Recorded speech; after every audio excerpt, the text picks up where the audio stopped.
This is Nathan Millard, a 42-year-old husband and father from Covington, Georgia, that had recently gone missing and was later found dead in Baton Rouge, Louisiana.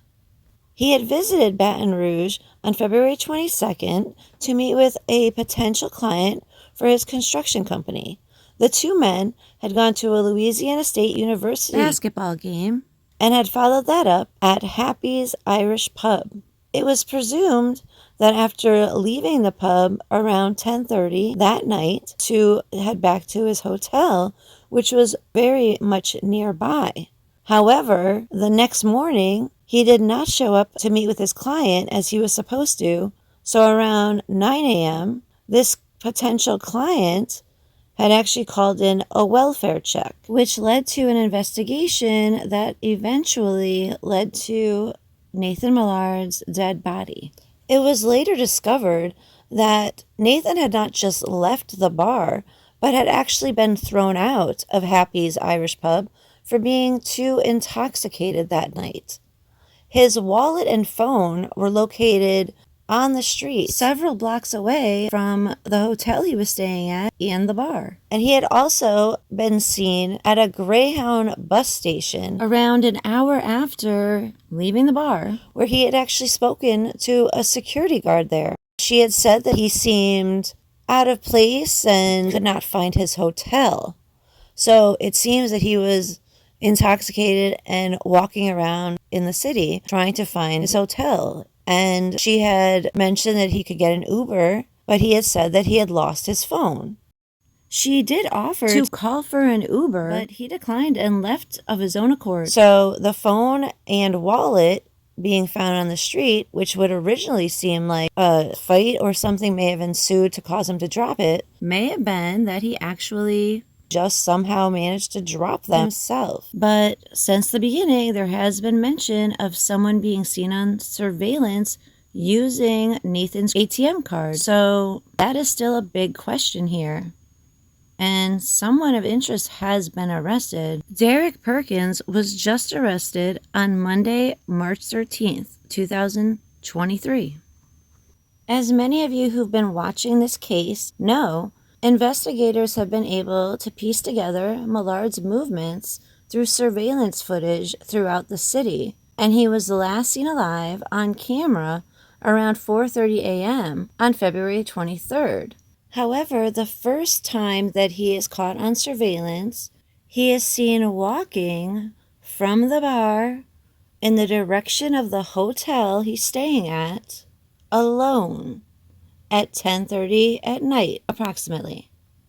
Happy's Irish Pub is only 500 feet from the Marriott that he was staying at in downtown Baton Rouge, and he is seen walking in that direction on surveillance video. And yet somehow, an hour after leaving the bar, he ended up at Greyhound station. And then, hours after that, he's caught on surveillance walking with another man. How did this happen? Did he just come across someone in the street? It's all very, very strange. And guess who the other man obviously is that he's walking with here? You got it. It's Derrick Perkins, the man who's recently been arrested in connection with this case. And yet, investigators do not believe there was actual foul play, because from the autopsy, they say that there was no trauma, internal or external, and after toxicology, it was an overdose, presumably. So who was this other man, and why was he walking with him then, but not with him when he arrived at Greyhound Station about an hour after leaving the bar? If we consider the timeline, he would have been leaving the bar at 10:30, walking alone. At 11:30, he would have been at Greyhound Station. But shortly after that, around 12 a.m., he was then walking with this Perkins guy. How did this happen? Where does this guy come from? Perkins was picked up because he was seen on surveillance with Nathan and seen driving in a stolen car that was later found burned. But did Perkins also try to use his ATM at some point in the night? Because a homeless man had already been questioned about his use of the ATM card and let go. And now, supposedly, it is Perkins that was actually seen in the ATM surveillance video. So it does look like Perkins is definitely involved, at least when it comes to the ATM card, because it had been used to check balance and to take out money or try to take out money at least 2 separate times on that evening.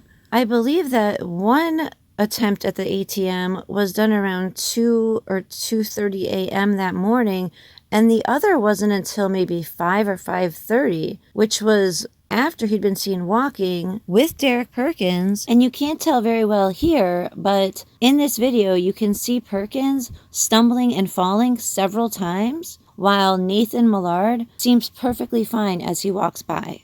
And we also know that Perkins was driving a stolen car, so stealing an ATM is not that crazy to think of. And last of all, for Perkins, he happens to live very close to where Nathan's body was found. Nathan Millard is finally found over a week later on the 2900 block of Scenic Highway, which was less than 2 miles from the Greyhound bus station. They find him on March 6th at around 3:30 a.m. The location of his body and how it's found is very unusual when investigators are saying that there's no criminal offense that took place here and that this was just an overdose. They are saying that he potentially had an overdose and then someone moved his body.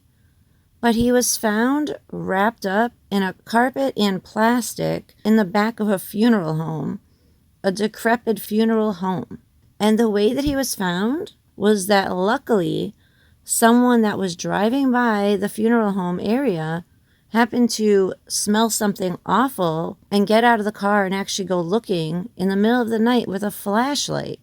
And what he said he saw was very disturbing, obviously, that he walked to the back of the funeral home and he saw a rolled up carpet. And at first, it smelled horrible. He didn't know if someone had thrown away really rotten food or something, but he noticed the carpet and then noticed feet sticking out of the carpet. So he called the police and got someone over there, and Nathan Millard was finally found. Obviously not the way family and friends would have liked to see him. And initially the police said that they were still considering all possibilities, but did not think that this was a homicide or any type of criminal case. Only that someone had probably moved the body after something happened, that there had been an OD, and they wanted to talk to that person.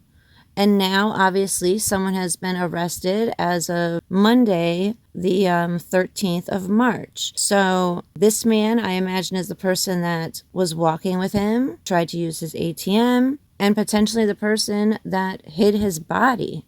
I did read somewhere that a forensic expert did say that because of the way Millard's body was wrapped up in plastic and a carpet, that the person who hid his body basically did it with some level of care, which I don't know if I agree with, because I feel like a lot of times people kill someone and then wrap their body up to hide it like that.